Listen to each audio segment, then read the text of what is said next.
So wonderful to welcome Sam and Storm Peacock to this Inspiring City interview. Hi, guys. Hello. Hi. You've got a show coming up pretty soon. It's at the George Thornton Galley in Nottingham, and it's called Coal. So before we talk about anything else, tell me about this show. So I think I spoke to George about a year ago just about the concept of the fact that in a little town called Radcliffe on Soar, Britain was changing over from Radcliffe on Soar having the last coal-fired power station in Britain, and then they were changing over what they were doing to a kind of more cleaner, greener kind of output, I think.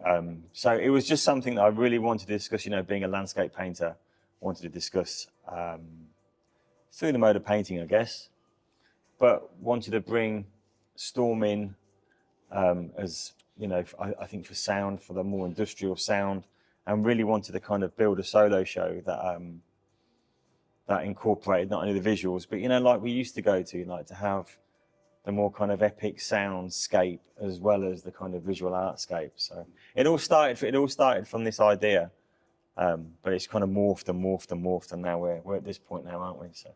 Wonderful. So you're doing the art as you usually do, but bringing in the sound, which is really exciting. And this is where you come in, Storm. Yes. So I'm not only doing this, with a high-profile exhibition like this, but actually working with your dad. Yeah, So it feels how did that so all work? cool to work with my own dad, the famous guy. But I wanted to show everyone what I can do around sounds and logic. But we literally just messed around with a bunch of chains and metal, but it won't sound like that at all. I suppose this is what you've grown up with, right? Though, because Yes. your dad is known. I mean, Sam Peacock, the artist, is well known for bashing metal, burning stuff, hitting stuff. I want to be in the light as well. I mean, that's the soundscape of your life, I suppose. Yes. I think what how this kind of came about. I got Storm to come down to the shop quite a lot. I think firstly because I wanted help putting videos of me making artwork together. So Storm used various, I think it was CapCut on her phone, and she kind of created a lot of reels for me, which is really handy. Yeah. But then we kind of picked up on the fact that there was so much sound in the organic, natural sound in the shop from like the steel smashing together, the blowtorch, and yeah, there's a lot of chains in the shop. I hang artwork on chains. There's a lot of stuff that's sprayed. There's a lot of stuff that kind of emits as gases, but it's steel on steel, it's iron on iron. And I think it was important because we just said, ultimately we could capture a lot of this, we could capture a lot of what's going on naturally and turn it into this kind of almost a sound of artwork being made, and that would sit so well. But there was that going on, and I mean, you've always been interested in aliens, haven't you, and stuff like that, and H.R. Geiger. Oh my gosh. I loved that he didn't use the green screen with that. He just used natural sounds, and he actually got physical with it. Yeah, it's an art department. I wanted to do the same. Yeah. So this is going back to the inspiration of where the sound comes from. So this is the movie Aliens. Yeah. How in that movie different sounds are sort of being recreated to create a particular atmosphere or an emotion. I think we wanted that kind of. Firstly, we wanted the industrial sound, didn't we? We spoke about industry. We spoke about industrial sound, and I mean, you had several chats about how that would look. We wanted to use our own influences. I think. Yeah. I mean, me and Storm into stuff like Predator, Aliens, proper 80s kind of stuff, aren't we? Just sit and love it. Yeah. But we're also into the idea of art departments making art, and we're into this. We've always been, we've always spoke about how things are made, haven't we? Yeah. And we would always be like, oh, how would that be made? And I would just look into the behind scenes of it, like Star Wars. I loved the fact that it was not what I thought it was. How I just loved that. So I wanted to create that for myself. So I was like, I kind of just banging on things and thinking, what could I do to make that different and make people think it's not what they think it is. It's funny we talk about Sam, because also you're hearing impaired as well. Yes, so, I know. But you're hearing impaired, but you love sound. So tell me more about that. Well, I know that people don't think that. But I like to prove people wrong. And I do hear things differently. I think I'm more interested in sounds because I hear things differently. And I'm like, oh, that sounds so like cool. And I just think, oh, that would be so cool if I put something else, slow it down, speed it up, things like that. And it's just a really interesting thing for me. I got a little sneak preview earlier of some of the sounds. I know you're still working on the soundscape for the Yes. show, but there's a lot. It sounded to me there was a lot of distortions going on there, and you were Yes. playing around with, I don't know, stretching sound or moving Yes, sound or doing it something was with it. so, it was so cool. It was like, oh, I felt the goosebumps, and I was like, oh, it just makes you go, oh, okay, something not what you expect, and then when you think it's over, and that's where you hear the heartbeat, and you're like, oh, okay, and it just captures your interest. Yeah, this is why I like the idea of this show, because I can imagine. I was just saying just before we started recording, I can imagine being in a dark room with an illuminated artwork by Sam, Yes. and just hearing the sound and Yeah. just immersing yourself in that space. If you can't see it, then you just be, I think that would make it more spooky, because you would almost get scared and you're just not sure what to expect. And I think you almost like that, and people get, oh, and like, what am I gonna get next? And it's that, I think that's probably what get people the most. I think it might. And the idea of coal as well, because another thing that I was thinking about with the artworks and with the sound, because you're going up to Nottinghamshire, it's well known for its pits and pit life, and people lived a life not too long ago when they were down in the pits and they would be hearing all sorts of different sounds, going on there. That would have been a wholly different experience, Yes. wouldn't it? Very But much so. tell us more about coal, Sam, and the idea behind this show specifically. What was going on for you? So, I mean, I researched coal a little bit and the use of coal, and you watch the kind of coal decline. You know, we spoke about industry, but you watch how it's declined in England over the years, and how much kind of, I guess, CO2. You know, the whole pollution, the issues around that. It's not only that; we can jump on that so much, but it gave people in the Midlands a life. And if you speak just to normal people in Nottingham, and I've got quite a few clients in Nottingham. I've got quite a few people who come to the shop from Nottingham, strangely enough. And I've got one or two clients who have had family members work in the coal industry in Nottingham. And, you know, you ask them how they've been affected. And some of them say, well, it's actually quite nice not to be going back to that. But a lot of people, I don't know, I'm not going to say miss it, but there was whole communities built around the industry of coal. And then we are changing how we do things. We're changing how we use energy in Britain, how we gather energy.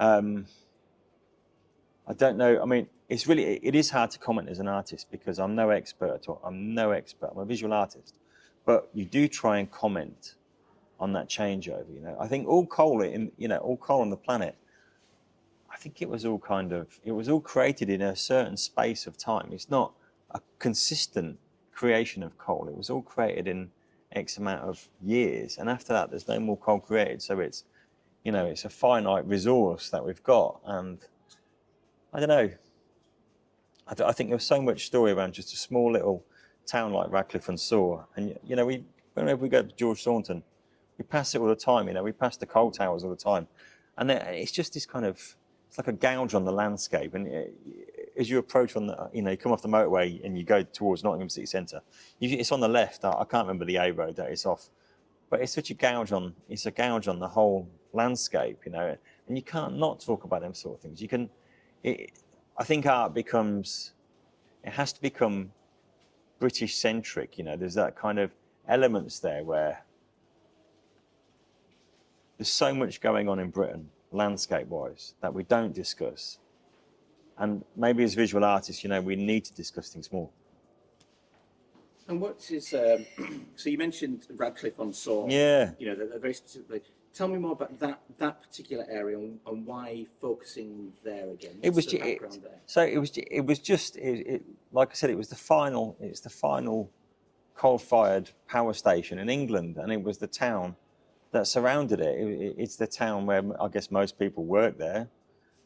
But it was an absolute epic. It was just a starting point. You pick a starting point for a story, and I thought about the material usage. I work in steel, and I wanted to use kind of concrete at one point, but I thought, no, what I really want to do is I want to set fire to coal and smash coal up into smithereens after I burnt it, and I want to put it into the artwork and reheat it, reset fire to it, hand sand it off, almost like in an industrial way. Not similar to how people worked in the coal industry at all. That isn't the point. But it was just such an epic starting point to replace. I guess I still use coffee in a lot of the artwork collections, but I wanted to take all that away and replace that material thing with coal. So all the artwork would have coal in it, And I guess wherever the artwork ends up, I want people to realise that that I guess there's coal in the artwork that they're looking at. And Storm, what about you? When you hear your dad Sam talking this way about the landscape and coal and things like that, what images does it conjure for yourself? And when you think about the artwork and you think about the landscape and then you think about how your sound might fit into it? Well, it's interesting because I didn't know that, and I've just learned a lot just now. It's like I can hear a lot of emotion into that, and I think it's really nice that you want to do that. But I think with my music, I think it will not only you will hear a lot into it, but you will probably see a lot into it because it's trying to speak art itself. Like when with your idea, you can't see the art, but you can hear the art. Yeah. But with your artwork, you can see it and you can touch it and you can feel like all the textures. And I think it's really cool that you can do that. And it's just similar with my artwork. You can just hear it and you can almost feel it with the goosebumps and the scare and you just get all tense. And it's just a similar kind of thing. It was the industrial walkthrough. We're both looking for that industrial walkthrough. Yeah. Like I said, Radcliffe on Soar, it was simply a starting point. And I wanted just to link something. I knew I was going to show with George, and I wanted to link something so centric to Nottingham and something that a lot of George's crowd would understand, But we've had so much fun. Just you start making art, and you kind of plan it. You plan everything out. You plan the colours out, and I wanted the colours to be, that raw kind of angry umber, washed out kind of colours. But I think the blues and the greens that I've used, and you'll see it. I wanted that almost to kind of become like, as energy's going, that kind of the more natural, the more kind of ethereal kind of colours. And I think what we're doing with the music, although we just spoke about the industrial impact at the start of what we're doing, I think as it travels through, I think we've got ideas for the ending. I won't tell you what the ideas are, but we've got ideas how to end it in a kind of more that natural way. So even though it's quite intense at the start, isn't it? And the show, as you walk through it, will be quite impactful on your senses. I think by the end of it, you could get that kind of wash, that kind of emotive wash at the end. I mean, as you both speak there, I mean, certainly it feels like a very feels and sounds like a very sensory experience. You can look, you can feel, you can hear, you can, experience. Yeah. It was just, I used to go to shows. I think this is what really did it. I used to go to shows in the 90s. I was only at college, and at university, and they were so exciting. Art shows were exciting. You used to have music on. Somebody would have made a soundscape, and like even films like Event Horizon. I know the Prodigy got involved in Event Horizon, but when that came out, just the sound in Event Horizon. You look at the industrial kind of space that they created for that film. I know, it was onset of CGI. There was the onset of CGI, but an art department put that together. Like we spoke about aliens, an art department put that together. And the sound as you walk through the ship, it's tense, and you want that recreation.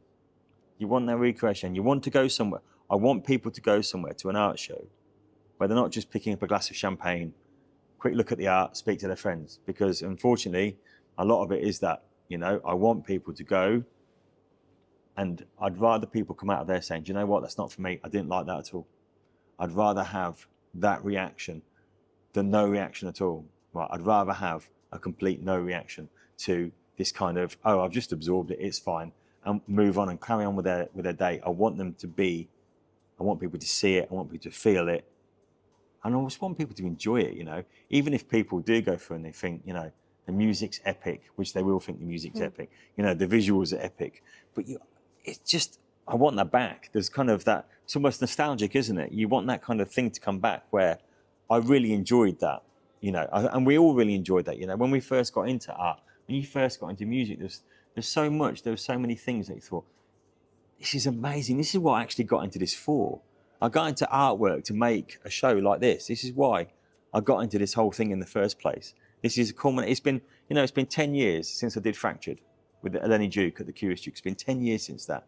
And that was kind of a high point as far as show goes, right? Fractured was amazing. It got so much press. It got so much press. Both sides of the pond, you know, press in America, press in England. It's been 10 years. I want that again. There you go. Tell me about, I mean, it may well happen. It probably will happen. Now, I remember Fractured, that was around fracking, wasn't it? It was, and again, yeah. for you're going deep into the earth there. You're exploring, Yeah. you know, how the landscape is impacted by a human intervention of some way. Yes. But you become known for making your art in a certain way. Yes. You steel, you bash it, you burn it, you do all sorts of stuff with it. But this time, you've added an extra dimension to the steel, the work itself, and that's using the earth as a means of curing it. I've buried it. So I buried some of it. I left some of it out to the elements. So it was steel that I'd painted. To be fair, I did mention to George a year ago that I was looking at making a new show, a new collection of work that would be completely different to what I was making at the time. With the clay and the stone and the sand, a lot of kind of natural materials that have really affected the steel and really not decayed it. That's not the right word, but it definitely stripped the colour back from what I put on. It definitely started to pit and pigment the steel. So when you hand sand things back, you get that age. And I think the real trick in what I'm trying to do is make that thin piece of steel look absolutely heavy, look terrifyingly heavy. So when you've got something on a wall, a piece of steel is thin, but it looks heavier than it is. And for me, that's where the artwork occurs. It's the trick of the art. It's the illusion, isn't it? Yeah. And it's the colours that I've used to really grind out that worn out colour that you would associate with, you know, walking around a post-industrial, almost Britain, really. Like an illusion. You see, we do speak about this a lot. We speak about, you know, Storm gets to see the work a lot, and she sees how the work kind of comes on. And she's looked at some of the work for this, you know, and it was just getting the sound right for this. But yeah, it was baking everything in clay before setting fire to it. But everything's hand sanded, you know. It's just that, I think because it's spring as well, you know, the sun's out, and you just want to get outdoors and get sand in, get the blowtorch out, you know, and get stuck into making art again. You know, as much as I make art, you can make art commercially for galleries all over the world, and that's all I seem to do. I just make collections of work that I love. It goes to a gallery, they sell it, and you boom, boom, boom, boom, boom, and it is an industry. It's an industry of just making and doing and making and doing. And then in the middle of that, you get hotel commissions, you get private commissions, and you build it all in, and you're just working and working and working. But every now and again, you just have to go, right, pause, stop, you know, just need to stop for a second and rethink everything again. You know, I've always wanted to add sound into what I'm doing, always wanted it. And it just so happened, I think, if anything, it should encourage other artists to go and find young people, because you know, you guys are the future. We're the brains. She's not shy, is she? So, but I think you're the future of it all. Like, you know, you're the future of music. There's going to be future artists. Yeah, there's future artists out there, right? And you have to bring them into the system. You have to bring, and you know, I've always wanted to work with Storm on projects, and it won't be the last project we work on. We've already spoke about different ideas we've got. So, Sam, tell me about. I've heard a little bit in terms of how Sam feels about the show and how the experiences he wants to get out of it. But from your perspective, what does that look like and feel like for you? Oof. Well, I mean, I do know that I really enjoyed doing this with my dad. You know, we kind of just collaborate together going, oh, this is a good idea. And we just kind of mess around in the studio, getting the blowtorch out, trying not to set fires or something, you know. I definitely want to do this more often and be like, well, I'll create something and just mess around with the natures. I think as well, Storm's going to university. Yes. So she's got another year of A-levels and she's off to uni. And I think if you marry that in with your UCAS points, Storm's just come back from working at Glastonbury. She worked the rum shack at Glastonbury. So yes, it's building up the elements, you know. I mean, she's an 18-year-old working in the rum shack. She was the youngest member of the production team. Yes. I mean, that must have been an inspirational. It was so inspirational because so many people put so much work into it. You know, they would just go far out just to make sure an artist is okay or a trainee, and they would just do everything and they would just try hard. And it was just such a nice community to see, you know, and I got to do everything that I wanted: stage management, sound management. I got to look after the artists. I got to, you know, feel what it's like to really be one of the workers. I felt like I was one of the workers, you know. They would just do everything and it was so lovely to see, and I could just see the hard work that's been put into it. It was definitely interesting camping there for a week. I can definitely say that. But, you know, you just got to go out there and do it. And that's kind of why I'm the youngest. It's because I went, you know what, I'm going to do it. And I'm going to try it. And I absolutely loved it. And I know so much. And I just want to do it again and again, you know. I just want to go out there and show people who I am and listen to others and be like, who are you? Have you done this before? And they just give me so much, and it's just lovely. That's the power of going to things like that, right? I think it's, yeah. With what you're doing, it's the curiosity, it's the experimentation. Yeah, it's really important. That's I think, what it's all about. You know, especially as an artist, to kind of, if you're tapping into, you know, young person's, almost like a young person's eyes, but a young person's experience as well. You know, what Storm experiences in the world, and what I experience, they're going to be two completely different things.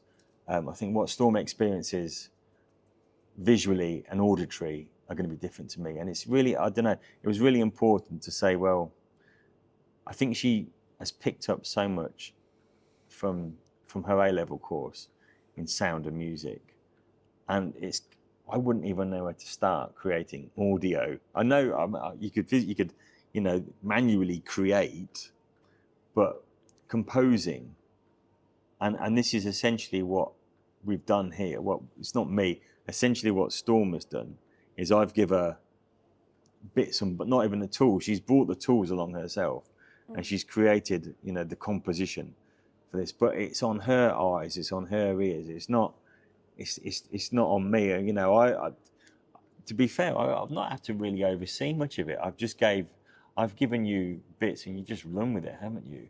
And I think that comes from you understanding, firstly, Logic. I think Logic is one of them, and Logic Pro is one of them powerful programs that you use. And I think because you've spent time with it, you've spent time in college with it, yes. But essentially you spent time out of college working this. It's not even just Logic. I've done it with like filming and stuff as well. Like we go on holidays and I just create these beautiful memory videos because I just want to like save those videos. And we did a race on one of our holidays, and I decided to film mini that. race around the world. It was just whenever it was good fun. Whenever we go on these holidays, we just it was brilliant. I just wanted to be like, right, we're going to make a video, and nice. we just, it was brilliant because it's just nice to look back on and show people what I can do with a camera. And, you know, I think it's really important. It's important to me, and I just love it. It's actually just nice working with someone. I think, you know, there's always that, you know, I think as a visual artist, a lot of time it is quite solitary, and you do get wrapped up in yourself, and I think that kind of comes out I with just people. tell him to mess around a bit. But I think I think that, you know, you're right in what you've just said. Yes, You it's tell me what to the mess- followers want. I've noticed if they mess around and not actually be serious, they love it more. Like chuck a bit of sprinkle, like mess around with a blowtorch or sprinkle a bit of coffee. It's really hard, isn't it? Because it is a serious thing, and making art is a Yes. serious process. And I get that. But it's good to But mess you're around right. too. No, you're right. You're right. I do need to mess around a bit. Yes. Yeah, I think People love it. They do love it, and when you make your art, and your personality comes out. Yeah. As well, which you know a lot about. So let's wrap up here and just finish with just a few words. Yes. You know, what are you most looking forward to about this show? What are you most hoping that it will achieve for you personally? I think what I visualise, I think for me and Storm, at the end of the show, to have people coming up to us and giving us their true feedback. I want people to go there. You know, it's that kind of, it's the connection with the viewer. I think that's what we want. That's, as much as it's nice when the work sells, and it is nice when work sells, and work is sold. We're both jobbing individuals. We're not paid up members of the fun club. It's a full-time job. But for us on this is a bit different. I think for people to come and comment on the audio, for people to come and comment on the artwork, and just, I don't know, I think sometimes you go to openings of shows and you do miss that. I miss that. I miss how people feel and what people say. I mean, I want feedback. I just want the feedback from it. I want honest feedback from what I've spent the last, 18 months, 2 years creating, I think for you as well, I think it's going to be a nice experience for you. I think we've got what we want. It's weird, we've got what we wanted, because I wanted to work with my daughter on a project. I just wanted to give you that experience of working with an artist on something different. I think we're achieving that. Yeah. I know George and George's team really, they really like it. I've been sending them lots of snippets. And I think for George as well, I haven't spoke about George at all in this interview, but I've worked with George for over 10 years, a good 10 years with George. He takes me to art fairs. He sells my work to clients. He's got a good client base for me. He looks after me, and he's got a good team there, and he's a good independent art dealer. He really is a good independent art dealer, He's a good guy to work with, and he believes in me, and he's believed in this, and he's believed in us, hasn't he? He's believed in us, and I think that's really, it's not understated that he's really spent his time and his efforts. He's putting this on, so he believes in it. I think that's where we're at with it, isn't it? So, What about you, Storm? Well, I definitely want something in a similar vein. I want to know what people think of my music. I want to know if they've scared them or not.